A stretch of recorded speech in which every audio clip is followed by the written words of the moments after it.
Good morning. Welcome to another edition of Coffee with Tea. I'm not going to hold you long. Today, I want to talk about this concept of coaching. Let me just say that one of the things that gives me great angst is that people will pour one time into a young person, and if they don't get it, they're ready to just throw their hands up. These kids are not coachable.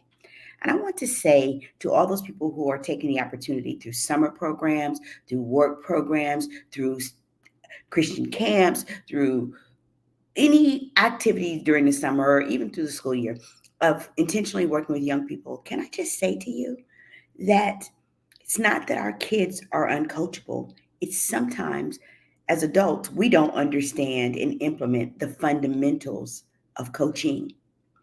So today I thought I would take just a moment to give you the four fundamentals of coaching. And I've spent the last 7 days trying to do just this thing with the young people, with the 117 young people that I'm working with this summer. And the first one is set goals. I'm not talking about teaching kids to set goals. I'm talking about setting goals for the things that we want to see them manifest. I've got 8 weeks, and there's some things that I want and that I'm intentional about setting goals around for the young people that I have the awesome opportunity to serve. So the first thing I did was sit down and said, what do I want these young people to accomplish in the first 8 weeks? Because good coaches always have goals, not for the people they're coaching, but for themselves. And so I hold myself to a standard of what I want to accomplish by setting the goals up front for what I want to accomplish in our young people. The next thing, communicate effectively. With young people, that sometimes means communicating more than one time and in more than one way.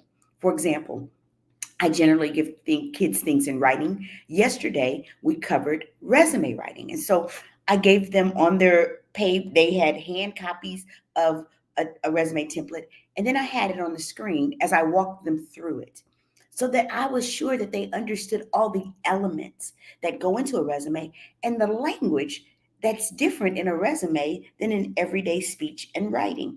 So they had more than one way of, of attaining the information. They had it visually, they had it orally, they had it on the screen, and they had it in front of them. And so that's really important that we practice effective communication if we're coaching young people to success. Number three, build relationships with the young people that you're purporting to serve. They don't respect you simply because you're an adult. They respect you because you take the time to be intentional to know who they are. I walk the room. I've got 117 kids and I'm trying to learn them. I only have 8 weeks to learn these kids and help them know that though I've only had them for 8 weeks, I'm deeply invested in their success. And I know that by building relationships with who they are. During breaks, I ask them questions about themselves. I ask them things that they value. The work that we do, I always have opportunities for kids to share out who they are. And then I share in return because relationship building is a two-way street. I share with them and I ask them to share with me. And the thing that we create is a safe space for people to share who they are. That's how you build strong, effective relationships because when you have relationships with young people, they'll do almost anything that you ask them to do if you have relationships. But if all you have is a one way dictatorship where you're telling them what you expect, you're never going to get outcomes from young people that way. So I spend time building the relationships so that when it's time for me to put the hammer down and share with them what I need from them, they're much more likely to respond to me because I already have relationship. Yep, only have 8 weeks to build some strong kids, and every year these kids grow. Not because they're not, not because of their coachability, but because there's a strategy to coaching.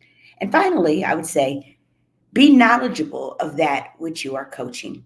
The reason so many youth programs don't work isn't because they're not good programs. It's because they are not based on the knowledge of who young people are. You cannot, I'm going to say it again, you cannot serve young people if you don't understand developmental theory of who they are, when, and where. Because when you understand developmental theory, you understand when to push and when to pull back. When you understand developmental theory, you understand when they're going to fall apart and how to build them back up. Be knowledgeable of the young people that you're trying to serve. And it's not based on the things that you experience, it's based on who they are, developmentally, where they should be on the continuum. I just wanted to come on this morning and say our young people are coachable. We've got to become better coaches by setting goals, communicating effectively, building solid relationships with them, and finally being knowledgeable about the young people that we serve. Developmental theory will help you a lot along the way, because if you get it, you understand why they push back at the times that they push back. You understand when they're ready to blossom and how to help them open the petals of their lives. But if you don't understand the theory behind who and where young people are on the continuum of life, you'll never be an effective coach for the young people that you serve. I'm the Amazing T Street. Just stop by to give you some coaching tips, particularly if you're working with young people in any capacity this summer, whether it's in our communities, in our homes, in our churches, wherever we are. Remember, there's an art to serving young people well. I'm the Amazing T Street. There's nothing amazing in me that's not in each and every one of you. So go serve well. Have an amazing Juneteenth.